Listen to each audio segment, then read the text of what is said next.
Assalamualaikum warahmatullahi wabarakatuh. Apa kabarnya anak-anak ibu semua? Semoga anak-anak ibu semua selalu dalam keadaan sehat walafiat.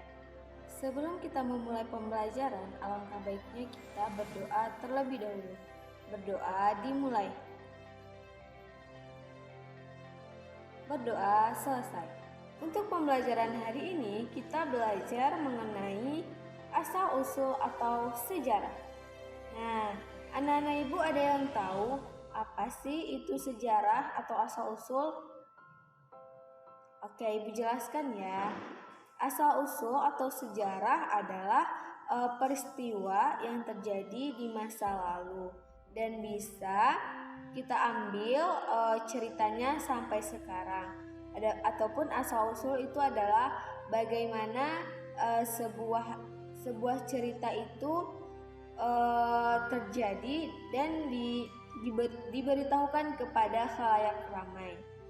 Nah, dalam hal ini banyak sekali asal-usul atau sejarah yang terjadi dimanapun tempatnya, terutama di daerah kita yaitu Sumatera Barat.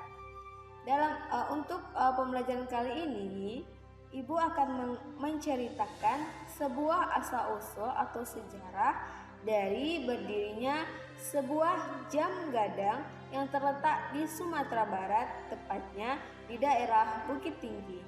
Silakan disimak ya anak-anak ibu. Sebelumnya, apakah ada yang tahu apa sih sejarah dari berdirinya jam gadang? Oke, tidak tahu ya. Nah, untuk hari ini anak-anak ibu cukup mendengarkan asal-usul dari jam gadang yang terletak di daerah Bukit Tinggi dari ibu. Nah, nanti anak-anak ibu bisa mengetahui apa-apa saja pesan, terutama dalam pesan moralnya, apa yang terkandung dalam asal-usul jam gadang tersebut. Nah, kita mulai ya. Oke, ibu akan menceritakan mengenai asal-usul jam gadang. Jam gadang adalah bahasa Minangkabau yang berarti jam besar. Ialah menara jam yang menjadi ikon terkenal di kota Bukit Tinggi, Sumatera Barat. Selain itu, di sekitar jam gadang juga terdapat taman yang sering dijadikan sebagai tempat wisata bagi para pengunjungnya. Sejarah dibangunnya jam gadang berawal ketika Ratu Wilhelmina memberikan hadiah berupa jam besar kepada pemerintah kolonial Belanda. Lalu, atas inisiatif Hendrik Roelof Roomaker selaku sekretaris kota Bukit Tinggi, akhirnya pemerintah kolonial membangun menara dan menempatkan jam besar di puncaknya. Proses pembangunannya pada tahun 1926 ditandai dengan peletakan batu pertama oleh putra pertama Roelof Roomaker. Papa, gimana, bagus kan? Iya, bagus. Selama proses pembangunan, jam gadang dibangun oleh seorang arsitek bernama Yasid Razo Mangkuto yang menelan biaya sampai 3.000 gulden, sebuah biaya yang sangat besar pada masa itu. Jam gadang selesai dibangun pada tahun 1932. Pada awal pendiriannya, jam gadang mempunyai atap berbentuk bulat dengan patung ayam di atasnya. Tujuannya adalah agar warga sekitar selalu bisa bangun pagi sebelum mulai ayam berkokok. Perkembangan selanjutnya, ketika Jepang menjajah Indonesia, atap jam gadang mengalami perubahan. Ia tidak lagi berbentuk bulat, melainkan diubah menjadi bentuk pagoda. Tidak lama setelah Indonesia merdeka, jam gadang menjadi tempat dikibarkannya sang saka merah putih. Sebelum pengibaran bendera, sempat terjadi ketegangan antara para pemuda dengan para prajurit Jepang. Hei, apa yang kamu lakukan di sana? Cepat turun. Tidak mau. Saya mau mengibarkan bendera merah putih agar kalian semua tahu bahwa Indonesia sudah merdeka.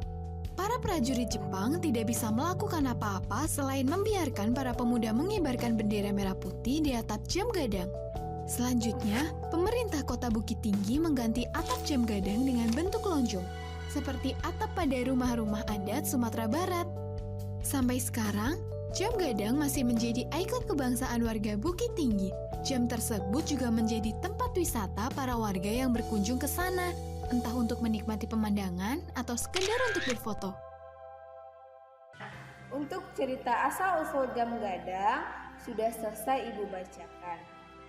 Jadi, berdasarkan sejarah berdirinya jam gadang, dapat kita ambil pesan moralnya, yaitu diantaranya dengan adanya jam gadang tersebut, warga yang berkunjung ke sana dapat melihat sudah jam berapa ketika mereka asik menikmati perjalanannya di sana, sehingga mereka juga tahu bahwasanya ketika masuknya waktu sholat, baik itu sholat zuhur ataupun sholat yang lainnya, mereka tahu. Dan ketika waktu sholat, kita juga bisa dapat melihat dari jam tersebut bahwasanya pertanda masuk untuk waktu sholat itu sudah bisa dilaksanakan. Dalam hal ini banyak sekali pesan moral yang disampaikan melalui cerita asal-usul jam gadang. Di antaranya, bagi anak-anak ibu yang berkunjung ke sana, itu menjadi sebuah pengetahuan bagi anak-anak ibu bahwasannya jam ini memiliki sejarah yang dapat diambil pesan atau hikmah dari berdirinya jam tersebut. Dan itu juga menjadikan kita untuk lebih baik lagi ke depannya, terutama dalam memperhatikan waktu. Baik, untuk pembelajaran kita hari ini mengenai tentang asal-usul dari jam gadang mungkin cukup sekian. Nah, untuk selanjutnya Ibu harap anak-anak ibu dapat mengetahui apa-apa saja pesan moral yang ada dalam cerita yang sudah ibu bacakan tadi, yaitu tentang asal-usul jam gadang. Nah, untuk hari ini kita cukupkan sampai di sini. Mungkin jika ada salah kata dalam penyampaian, ibu mohon maaf. Ibu akhiri dengan Assalamualaikum warahmatullahi wabarakatuh.